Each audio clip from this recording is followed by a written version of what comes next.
পিঁয়াজ যিমান মৰমত কাটিলেও চকু পানী ওলাবই।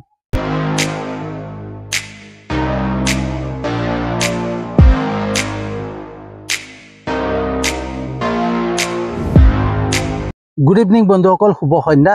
তো বন্ধুসকল, আমি কিছুমান মানুহক বহুত মৰম কৰোঁ, বহুত ভাল পাওঁ, হিয়া উজাৰি ভাল পাওঁ, হয়নে? নিজেই নাখাই খুৱাওঁ, তথাপিও সেই মানুহে আমাক আঘাত দিয়ে, আমাক কন্দুৱায়। বন্ধুসকল, পিঁয়াজ যিমান মৰমত নাকাটক লাগিলে চকু পানী ওলাবই। সেইদৰে মানুহক যিমান ভাল পাওঁ, যিমান হিয়া উজাৰি ভাল নাপাওঁ লাগিলে, যিমান মৰম নকৰক লাগিলে, মানুহে এদিন আঘাত দিবই, এদিন কন্দুৱাবই। যিমান বিশ্বাসযোগ্য নহওক, যিমান অন্তৰগ্ন নহওক, যিমান আপোন নহওক, মানুহে এদিন কন্দুৱাবই, আঘাত দিবই। মানুহক চিনি পোৱাটো, মানুহক বুজি পোৱাটো বহুত কঠিন। মানুহ নিজৰ স্বাৰ্থত জীয়াই থাকে, নিজৰ স্বাৰ্থৰ বাহিৰে একো চিনি নাপায়। মানুহে নিজৰ স্বাৰ্থৰ বাবে ভগৱানক পৰিৱৰ্তন কৰিব পাৰে, তেন্তে হ'লে আমি কোন? সেইবাবে বন্ধুসকল, মানুহক বুজি পোৱাতকৈ, মানুহক চিনি পোৱাতকৈ নিজক চিনি পাব লাগে, নিজক বুজি পাব লাগে। আমি মানুহক ভাল পাই মানুহক মৰম কৰি লাভ নাই। আমি নিজক ভাল পাব লাগে, নিজক বুজি পাব লাগে, নিজক বিশ্বাস কৰি পেলাই আত্মবিশ্বাসেৰে আগুৱাই যাব লাগে। মানুহে মাত্ৰ আঘাতহে দিব, কন্দুৱাবহে, তাত বাদে একোৱেই নিদিয়ে। বন্ধুসকল, আমি এই পৃথিৱীত আহিছোঁ অকলেই যাম, হয়নে? আমাৰ লগত কোনো অহাও নাই, কোনো নাযায়ও। এই জীৱন আমাৰ, সপোন আমাৰ, দুখ কষ্ট সমস্যা সকলো আমাৰ। তেতিয়াহ'লে আমি আনৰ বাবে কিয়? বন্ধুসকল, একবাৰ সেই প্ৰশ্ন যেতিয়া আমাৰ মনলৈ আহিব নহয়, আমি যেতিয়া উত্তৰ বিচৰাৰ চেষ্টা কৰিম, তেতিয়াই উত্তৰ পাই যাম যে আমি এই সংসাৰত অকলেই আহিছোঁ। আমি দুখো নিজেই পাইছোঁ, কষ্টও আমি নিজেই পাইছোঁ, সমস্যাও সমাধান আমি নিজেই কৰিব লাগে। তেতিয়াহ'লে আমি আনৰ কথা কিয় চিন্তা কৰোঁ, হয়নে? বন্ধুসকল, সদায় আমি নিজৰ কথা চিন্তা কৰিব লাগে। মানুহে মাত্ৰ অপবাদ দিয়া, বদনাম কৰাৰ চেষ্টাহে কৰিব। আমি যেতিয়া কিবা এটা প্ৰতিভা লৈ পেলাই আমি আগুৱাই যোৱাৰ চেষ্টা কৰিম নহয়, মানুহে আমাক কেনেকৈ তলত পেলাব পাৰোঁ সেইটোহে চেষ্টা কৰিম। মানুহৰ কথা চিন্তা কৰি লাভ নাই। বন্ধুসকল, আমি কেতিয়াবা কি হয়, কোনোবাই বদনাম কৰিছে, কোনোবাই আমাক অপবাদ দিছে, ঠিক আছে, মিছা অপবাদ দি পেলাই আমাক বদনাম কৰাৰ চেষ্টা কৰিছে। সেই তেনেকুৱা কথাত আমি কি হয়, নিজেই ভাঙি পৰোঁ, হয়নে? আমি মানসিকভাৱে ভাঙি পৰোঁ, আমি চিন্তাত পৰি যাওঁ, এতিয়া কি হ'ব। বন্ধুসকল, সদায় এটা কথা আমি মনত ৰাখিব লাগে যে মানুহে আমাৰ যোগ্যতাহে চিনি পায়। মানুহে আমাৰ যেতিয়া যোগ্যতা আহি যাব নহয়, তেতিয়া মানুহে আমাৰ কি বদনাম আছিলে, কি অপবাদ আছিলে, সেইবিলাক নাচায়, আমাৰ যোগ্যতাক চাব। মানুহে সদায় যোগ্যতাহে বিচাৰে। যাৰ যোগ্যতা থাকে তাৰ ওচৰত তেওঁৰ লাগিলে যিয়েই নাথাকক, তেওঁ লাগিলে অপকৰ্মত লিপ্ত থাকক, যিয়েই নাথাকক, সেই মানুহজনকে ভাল পাব। গতিকে এই বস্তুটোৱে আমি মগজত সোমাব লাগে। আমি ছাবকনচিয়াছ মাইণ্ডত এইটোৱে সোমাব লাগে যে মানুহে ক'বই, মানুহে কোৱা কথা ক'বই, মানুহে বদনাম কৰা কৰিবই, অপবাদ দিয়াই দিবই, হয়নে? কিন্তু আমি যেতিয়া নিজৰ যোগ্যতাক আমি বঢ়াব চেষ্টা কৰিম, আমাৰ নিজৰ যোগ্যতাক দেখুৱাব চেষ্টা কৰিম নহয়, তেতিয়া সেই মানুহে আমাৰ জয়গান গাবলৈ আহিব। তেতিয়াহ'লে চিন্তা কৰক মানুহ কেনেকুৱা। তো সেই মানুহৰ কাৰণে আমি নিজক দুখী কৰোঁ, আমি নিজক মানসিকভাৱে ভাঙি পেলাওঁ, হয়নে? আমি মানসিক অশান্তিত ভুগোঁ। মোৰ লগত কি কৰিলে, মোৰ লগত কেনেকুৱা কৰিলে, সেইবিলাক লৈ পেলাই আমি চিন্তাত পৰি যাওঁ, ভাঙি পৰোঁ। কিন্তু বন্ধুসকল, ভালকৈ যদি চালি জাৰি চাই নহয়, প্ৰত্যেক মানুহে এটা স্বাৰ্থতহে আমাৰ লগত জড়িত হৈ থাকে। যেতিয়া স্বাৰ্থ সিদ্ধি নোহোৱা হৈ যাব নহয়, তেওঁলোক আঁতৰি যায়। বন্ধুসকল, আমাৰ প্ৰতিভাক যেতিয়া দেখা পাব নহয়, দেখা পাই পেলাই সেই প্ৰতিভাক নোহোৱা কৰিবৰ কাৰণে আমাক কিছুমান বদনাম জাপি দিব, কিছুমান অপবাদ জাপি দিব, বিভিন্ন ধৰণৰ দুখ দিয়াৰ চেষ্টা কৰিব, কষ্ট দিয়াৰ চেষ্টা কৰিব, যাতে আমি জীৱনৰ বাটত আগুৱাই যাব নোৱাৰোঁ, ঠিক আছে। কিন্তু সেই সকলক লৈ পেলাই যদি আমি ভাঙি পৰোঁ নহয়, আমি কেতিয়াও আগুৱাই যাব নোৱাৰিম। বন্ধুসকল, এটা বস্তু মনত ৰাখিব, আমি সদায় এটা কথা মনত ৰখা উচিত যে নদী পানীত যিমান লেতেৰা পেলালেও, যিমান জাবৰ জোঁথৰ পেলালেও নহয়, নদীৰ পানী কেতিয়াও লেতেৰা কৰিব নোৱাৰে। কিয় নোৱাৰে? নদীৰ পানী বোৱতী নৈ। আৰু বোৱতী নৈ কেতিয়াও লেতেৰা কৰিব নোৱাৰে। সেইদৰে আমাৰ যোগ্যতাক আমাৰ প্ৰতিভাক লৈ পেলাই আমি যেতিয়া আগুৱাই গৈ থাকিম নহয়, কোনোবাই কি পেলাইছে আমি সেইটো নাচাওঁ। যিমান কোনোবাই লেতেৰা কৰিব চেষ্টা কৰিলেও বিফল হৈ যাব। বন্ধুসকল, এজোপা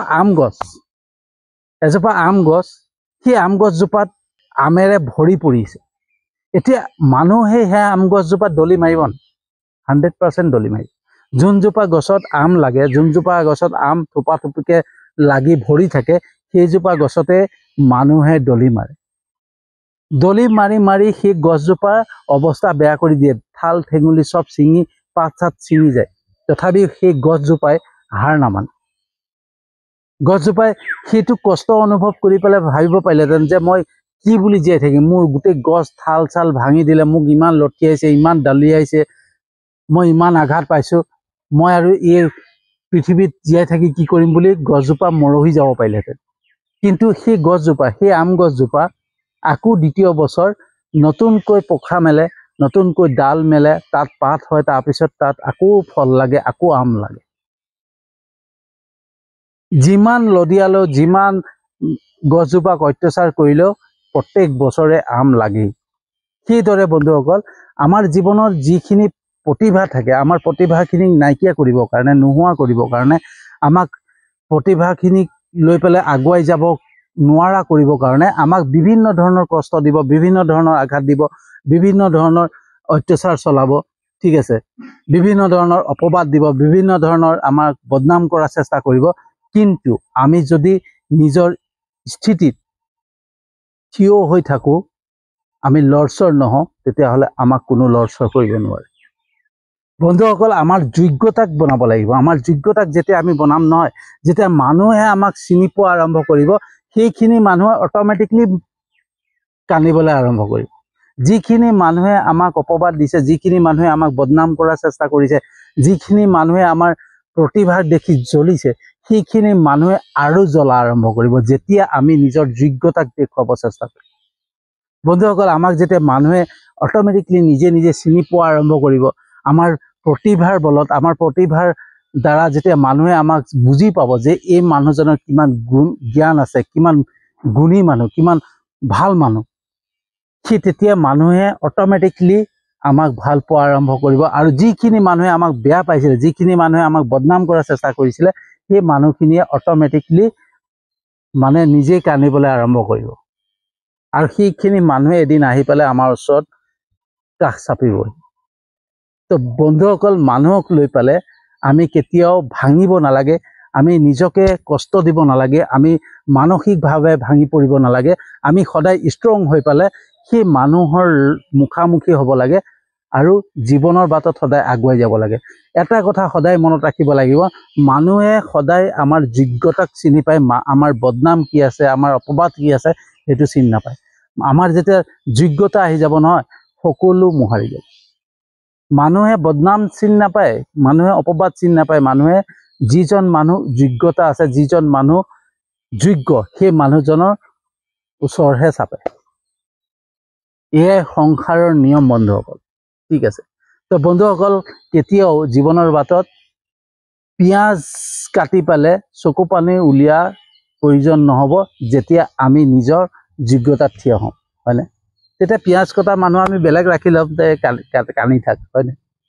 তো আমি নিজেই পিঁয়াজ নাকাটিলেও হ'ব। তো আমি বেলেগ মানুহে মৰম কৰা কোনো প্ৰয়োজন নাই। আমি নিজক ভাল পাব লাগে, নিজক বুজি পাব লাগে, নিজক বুজি পাই জীৱনৰ বাটত আগুৱাই যাব লাগে। নিজতকৈ আপোন, নিজতকৈ ভাল বন্ধু এই পৃথিৱীত ক'তোৱেই নাই। সেইকাৰণে নিজক বুজি পাব লাগে, নিজক চিনি পাব লাগে আৰু নিজৰ যোগ্যতাৰ বাবে কাম কৰিব লাগে। আনৰ বাবে জীয়াই থাকি, আনৰ বাবে মানসিক অশান্তিত ভুগি একো লাভ নাই, হয়নে। তো বন্ধুসকল, কেনেকুৱা লাগিলে জনাব। যদি সঁচাকৈ ভাল লাগিছে, যিমান পাৰে ভিডিঅ'টো শ্বেয়াৰ কৰিব, যাতে সেইসকল লোকে এই ভিডিঅ'টো পায়, যিসকল লোকে আনৰ অপবাদ, আনৰ বদনাম, আনৰ কোনোবাই বেয়াকৈ কৈছে, সেইবিলাকক লৈ পেলাই যিসকলে ভাঙি পৰিছে, জীৱনৰ বাটত যিসকল ভাঙি পৰিছে, সেইসকলে যাতে মনোবল পায়, সেইসকলে যাতে আগুৱাই যাব পাৰে, সেইকাৰণে এই ভিডিঅ'টো যিমান পাৰে শ্বেয়াৰ কৰিব। তো বন্ধুসকল যিমান পাৰোঁ এনেকুৱা ধৰণৰ ভিডিঅ' বনোৱাৰ চেষ্টা কৰি আছোঁ যিখিনি জীৱনৰ বাটত অভিজ্ঞতা পাইছোঁ সেই অভিজ্ঞতাৰ অনুযায়ী মই এই ভিডিঅ'বিলাক বনাই আছোঁ মই জীৱনৰ বাটত প্ৰত্যেকটো অভিজ্ঞতাই পাই আছোঁ বন্ধুসকল কিমান অপবাদ কিমান অপমান বহুত সহ্য কৰিলোঁ কিন্তু নিজৰ স্থিতিত নিজে থিয় হৈ আছোঁ আৰু এটাই বিশ্বাস জীৱনৰ বাটত এদিন নহয় এদিন আগুৱাই যামেই মোক এতিয়াৰ প্ৰয়োজন নাই মোক সেই সময়ত প্ৰয়োজন যোন সময়ত মোৰ মৃত্যু হ'ব আৰু সেই সময়ত যাতে মোৰ ঘৰত অজস্ৰ মানুহে ভিৰ কৰে সেইটোৱে মোৰ লক্ষ্য সেইটোৱে মোৰ উদ্দেশ্য মোৰ টকা ঘটাৰ উদ্দেশ্য নাই বন্ধুসকল ঠিক আছে তো বন্ধুসকল আপোনালোকে মোৰ ভিডিঅ' চাই লাইক কমেণ্ট শ্বেয়াৰ কৰে তাৰ বাবে আন্তৰিক ধন্যবাদ জনাইছোঁ আৰু মোৰ ইউটিউব চেনেলটোত যিসকলে ছাবস্ক্ৰাইব কৰিছে আৰু মোৰ ফেচবুক প্ৰফাইলটোতো আপোনালোকে ফ'ল' কৰিছে তাৰ বাবে আন্তৰিক ধন্যবাদ জনাইছোঁ আৰু যিসকলে নাই কৰা তেওঁলোককো আন্তৰিক ধন্যবাদ জনাইছোঁ কাৰণ তেওঁলোকেও কৰিব বুলি মোৰ আশা আছে ইয়াকে কৈ আজিৰ ভিডিঅ'টো সামৰি মাৰিছোঁ আৰু এটা নতুন বিষয়বস্তু লৈ আহি আছোঁ